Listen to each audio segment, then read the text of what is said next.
Hello friends, world के पिछले chapter में हमने देखा था कि ताइहुन सियोंग आग से तो बच गया था, लेकिन वो गैंग के मेंबर्स भाग गए थे।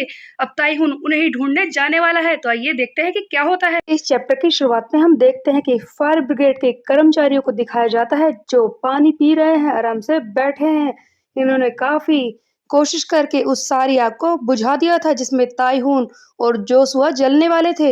इन सभी को तो लग रहा था कि इस वेयर हाउस में कोई भी नहीं था। तभी वॉकी टॉकी पर एक मैसेज आता है, सर मैं वेयर हाउस को इधर उधर से चेक कर रहा था कि कहीं कोई कैजुअलिटीज तो नहीं है, और हमने एक लड़की को ढूंढा है। यहाँ पर एक लड़की है जो ठीक है लेकिन बेहोश है।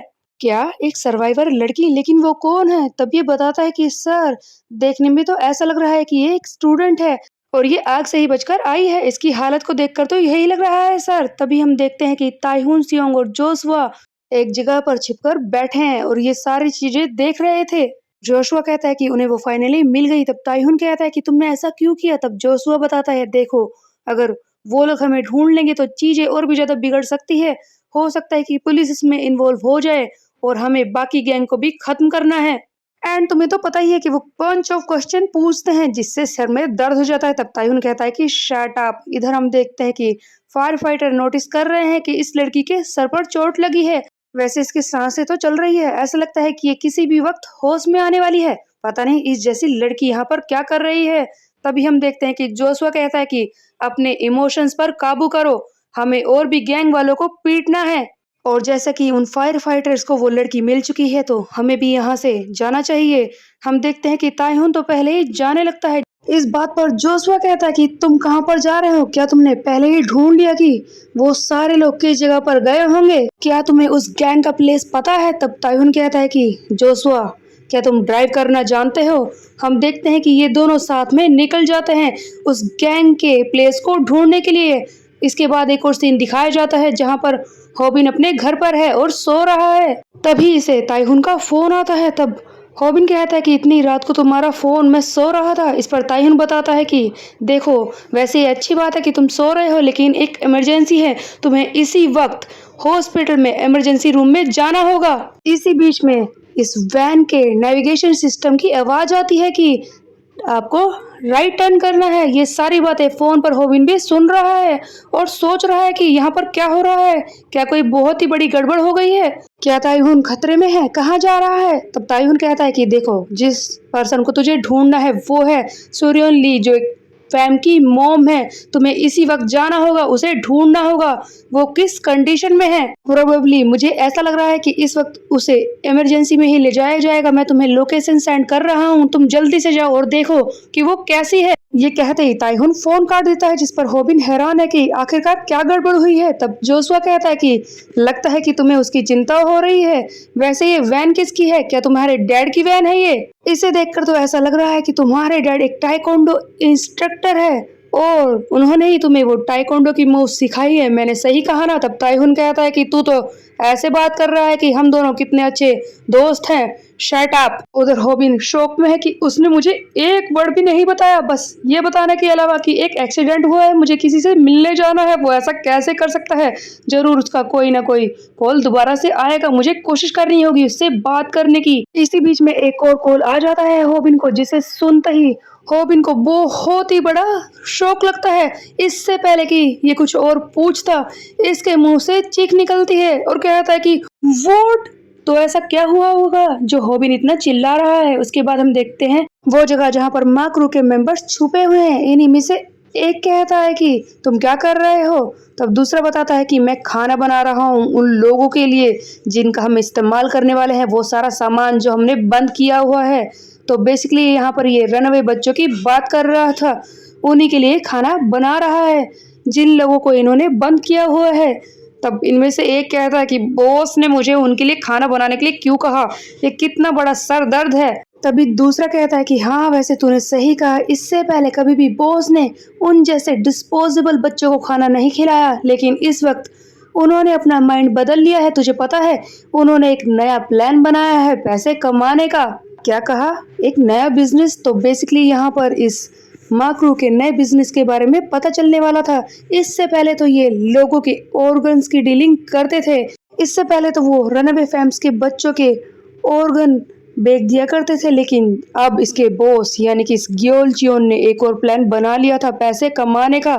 यहाँ पर हमें पता चलता है कि इस माक्रू का बॉस ग्योल चियोन एक नया प्लान बना रहा था। अपने प्लान के हिसाब से इसने आसपास के गैंग को अपने साथ ही मिला लिया था, उन्हें पीट कर, और अब इसका न्यू बिजनेस लॉन्च होने वाला था और वो कुछ और नहीं है, वो है सेक्स ट्रैफिकिंग। यहाँ पर हम देखते हैं कि वो जो आदमी खाना बना रहा था, इस लड़की को खाना खिलाते हुए इसके कपड़ों में भी हाथ डाल रहा है, और यहीं पर हमें इनके न्यू बिजनेस के बारे में पता चलता है, जहाँ पर ये लड़कियों को अब आगे बेचने वाले हैं। ये वही लड़की है जिसे ताइहून इतने वक्त से ढूंढ रहा है, और अब इसकी जान और भी बड़े खतरे में है। तभी हम देखते हैं एक और सीन, ताइहून एंड जोशुआ फाइनली एक जगह पर पहुंच जाते हैं, जहां पर इस माक्रू का वो हाइड आउट हो सकता है। ताइहून कहता है कि सामने देखा, ये वही ट्रक है जिसमें छुपकर हम उस जगह पर पहुंचे थे जहां से हम मरते मरते बचे हैं। तब जोशुआ कहता है कि हाँ, फाइनली हमने ढूंढ ही लिया। तुम्हें देखकर तो मुझे ऐसा लगा था कि तुम्हें तो वो जगह पता है जहां पर हम उस गैंग के मेंबर को पीटने जा रहे हैं, लेकिन इतने घंटे घुमाया तुमने, लेकिन कुछ फर्क नहीं पड़ता। हमें फाइनली वो जगह मिल चुकी है जहां पर वो गैंग छुपी हुई है। ताइहून ने फाइनली उस प्लेस को ढूंढ ही लिया था जहां पर वो सारी गैंग और वो सारे बच्चे बंद है जिन्हें इसे बचाना है। तब ताइहून कहता है कि मॉम के क्लू के बिना मैं इसे ढूंढ नहीं पाता। इसी बीच में एक फ्लैशबैक दिखाया जाता है जहां पर ये उस सूर्योन ली को गोद में लिए हुए है, इसे आग से बचाया था। तभी सूर्योन ली थोड़े से होश में थी और इसी ने बताया था कि इचियोन पोर्ट, हाँ यही वो जगह है जहां पर वो बाकी बच्चे कैद होंगे। वो लोग इसी बारे में बात कर रहे थे। जहां पर उन बाकी बच्चों को बंद किया गया है वो इचियोन पोर्ट के आसपास ही कहीं पर है। देखो, जब मैं तुम्हें दोबारा ढूंढने के लिए आई थी और उसी वक्त मैंने छुपकर देखा था कि वो बाकी बच्चों को उठाकर एक ट्रक में डाल रहे थे, और उन्हीं का एक मेंबर जिसका नाम चियोलियोन है, वो फोन पर कह रहा था अपने बॉस से कि उन सामान को भेजा जा रहा है दूसरी जगह पर, और वो इचियोन पोर्ट के आसपास ही कहीं होगा। जब वो फोन पर इन बच्चों को मूव करने वाली बात बता रहा था, तभी मैंने सुन लिया था वहां पर छुपकर, और उसके बाद मैंने देखा कि उन लोगों ने तुम्हें अंदर बंद कर दिया है और फिर पूरे वेयर हाउस में आग लगा दी। मुझे तुम्हें बचाना ही था। आई होप ताइहून, मैंने अपना काम कर दिया, मैंने तुम्हें बचा लिया। अब मैं फाइनली तुम्हारे लिए यूजफुल रही हूँ, मैंने सही कहा ना। तब ताइहून सियोंग याद कर रहा है कि अगर मॉम ने मुझे क्लू नहीं दिया होता तो शायद मैं इस जगह पर नहीं आ पाता। ये सुनकर जोशुआ कहता है कि अच्छा हुआ कि उसने हमें ये सारी बातें बता दी, अगर वो हमारी हेल्प नहीं करती तो इस वक्त शायद हम जलकर मर गए होते उसी जगह पर जहाँ पर हम बंद थे। ताइहून गैंग को खत्म करने के लिए आगे बढ़ता है, तब जोशुआ इसे रोकता है और कहता है कि अभी रुक जाओ, हमें कुछ सोचना होगा। तब ताइहून कहता है कि अपना हाथ हटा, मुझे जाने दे। तब ये जोशुआ कहता है कि इतना टची होने की जरूरत नहीं है, पहले सोच समझकर होश में आकर हमें काम करना होगा। पहले सामने देख लो, देखो वहां पर ऐसा लगता है कि ये इस माक्रू का हेडक्वार्टर है जहां पर बहुत सारे गैंग के मेंबर्स हो सकते हैं। ये उस पहले वाले प्लेस की तरह बिल्कुल भी नहीं लग रहा है। यहाँ पर हो सकता है कि उन गुंडों के हाथ में हथियार भी हो। हमें सोच समझकर आगे बढ़ना होगा, और जोशुआ का प्लान बिल्कुल ठीक था क्योंकि यहाँ पर हेडक्वार्टर में सारे गुंडों के पास हथियार है। आगे जोशुआ कहता है कि देखो, हम कल रात से उठे हुए हैं, हम सोए नहीं है, इसीलिए हमारी कंडीशन भी थोड़ी सी बेकार है और हम सही से फाइट नहीं कर पाएंगे। इसीलिए अच्छा यही होगा कि हमें सबसे पहले बॉस से ही लड़ना पड़े। तब ताइहून जोशुआ से कहता है कि वो लोग सीधे अपने बॉस को भेज दे, उनसे जाकर मैं ये कहूँ हाँ, और वो लोग मेरी बात मान लेंगे, हमारे रास्ते में नहीं आएंगे। तब जोशुआ कहता है कि ये सारी बातें बोलने की जगह तुम्हें ये सोचना चाहिए कि अंदर हम कैसे जाएं, सीधे बॉस से लड़ाई कैसे करें। तब ताइहून ऊपर की तरफ देखकर कहता है कि तो बता ये प्लान कैसा है, जिस पर जोशुआ कहता है कि क्या तू सीरियस है इस बारे में, हाँ। उसके बाद हम देखते हैं माक्रू के गैंग के कुछ मेंबर्स जो पिग्स को उठाकर ले जा रहे हैं, और ये आपस में बात भी कर रहे थे कि बॉस इन पिग्स को खाना चाहते हैं। इन पिग्स ने बहुत सारे इंसानों को खाया है और अब बॉस इन्हें खाना चाहते हैं, तो एक तरह से वो इंसानों को खाने के शौकीन हैं। हमारे बॉस ऐसे पिग का मांस खाते हैं जो इंसानों को खाता है। हमारे बॉस का स्टमक तो बहुत ही ज्यादा हार्ड है, तुम्हें नहीं लगता। हम देखते हैं कि ये दोनों गैंग के मेंबर्स आपस में बात कर ही रहे थे, इसी बीच में कोई इन्हें आकर पीटना शुरू कर देता है।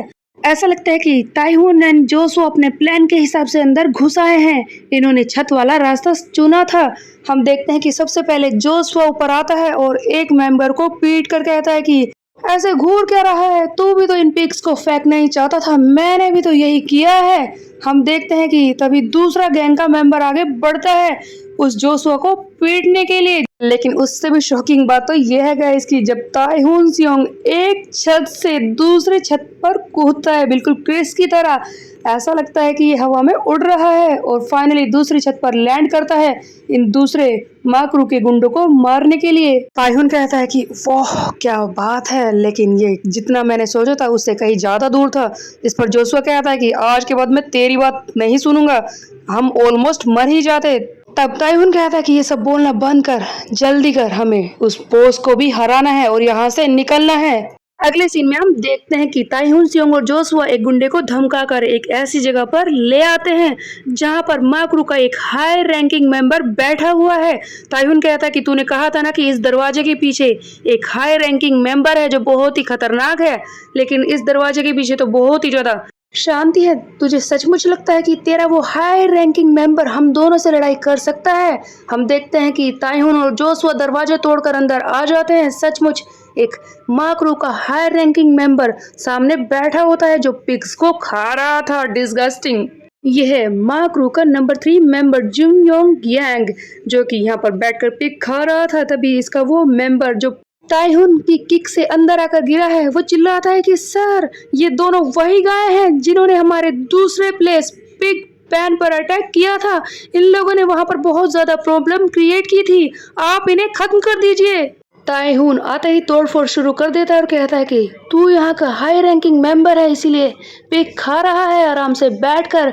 तुझे नहीं लगता कि अगर तू आग से खेलने की कोशिश करेगा तो तेरा हाथ जल जाएगा? तेरी इतनी हिम्मत, तुम लोगों ने मुझे जलाने की कोशिश की, हाँ? जुनहोन उठता है और कहता है कि लगता है मैंने कुछ ज्यादा ही खा लिया है, तो बताओ गाइस कि तुम दोनों में से मुझसे लड़ने के लिए सबसे पहले कौन आ रहा है? जोसुआ और ताइहून दोनों ही इससे लड़ने को तैयार है। जोसुआ कहता है कि तू क्या कर रहा है, इस बार मेरी बारी है।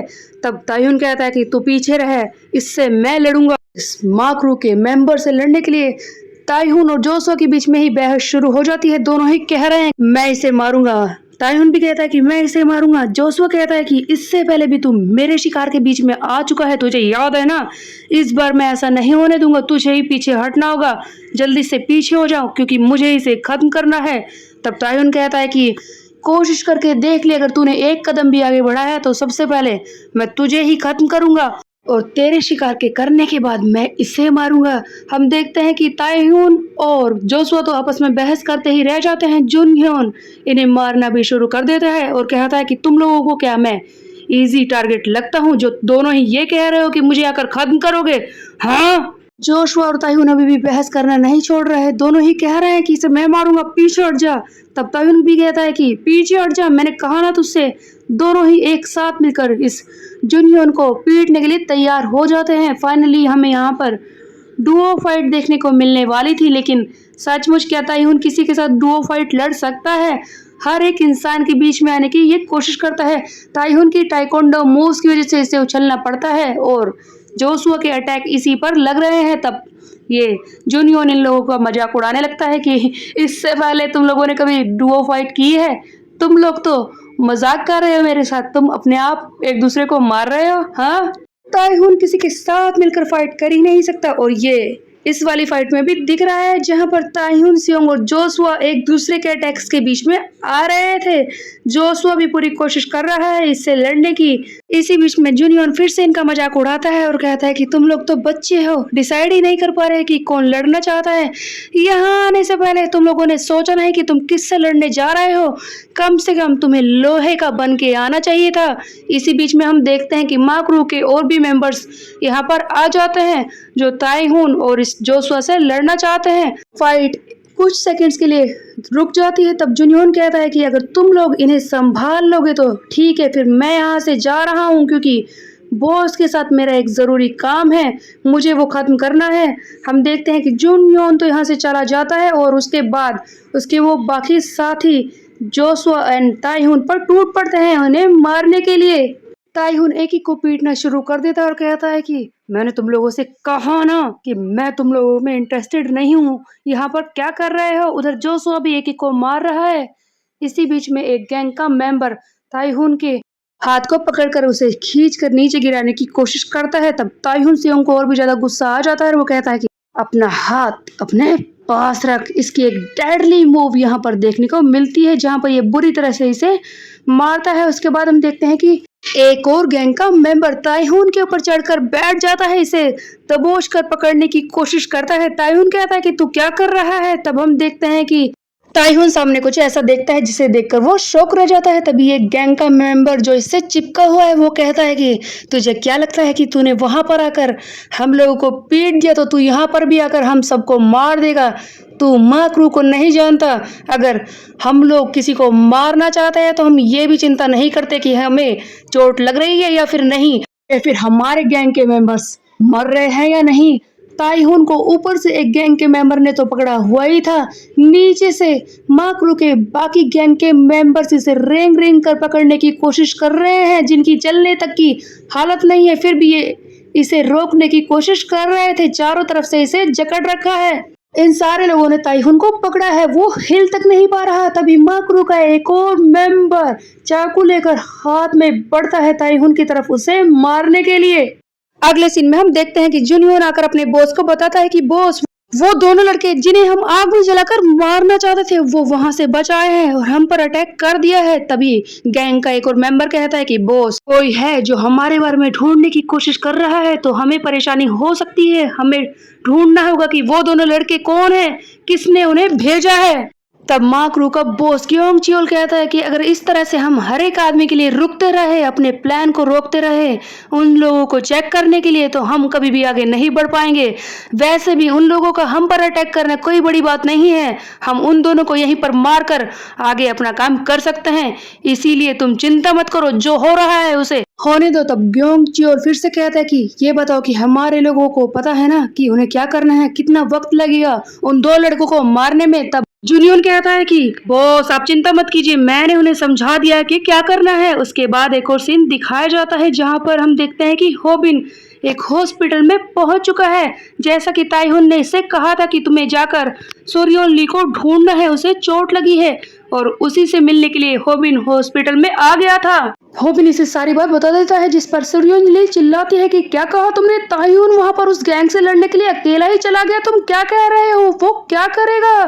तब होबिन कहता है कि वो बात यह है कि जिस लड़के के बारे में तुम बात कर रहे हो वो थोड़े गरम दिमाग का है, वो किसी की बात नहीं सुनता, तुम चिंता मत करो, उसे कुछ नहीं होने वाला। तब सोरियोन ली चिल्लाने लगती है कि तुम क्या बकवास कर रहे हो, वहां पर इतने सारे गैंग के मेंबर्स हैं जो बहुत ही ज्यादा खतरनाक है, तुम्हें पता भी है उन लोगों ने पहले भी उन दोनों को मारने की कोशिश की थी, मुझे जल्दी करनी होगी, पुलिस को बताना होगा, मुझे ताइहुन को बचाना होगा, उन दोनों को बचाना होगा। तब होबिन कहता है कि ओ रिलैक्स, तुम तो बिल्कुल एक मॉम की तरह एक्टिंग कर रही हो, तुम सचमुच एक मॉम हो जिसे अपने बच्चों की चिंता है। लेकिन मैं तुम्हें बता दूं कि तुम्हें उस ताइहुन से होंगे इतनी ज्यादा चिंता करने की जरूरत नहीं है, क्योंकि और भी ज्यादा स्ट्रॉन्गर पर्सन जो है उसके साथ है। इसी बीच में एक फ्लैशबैक दिखाया जाता है जहां पर होबिन चिल्ला रहा था कि क्या आप वहां पर जा रहे हैं।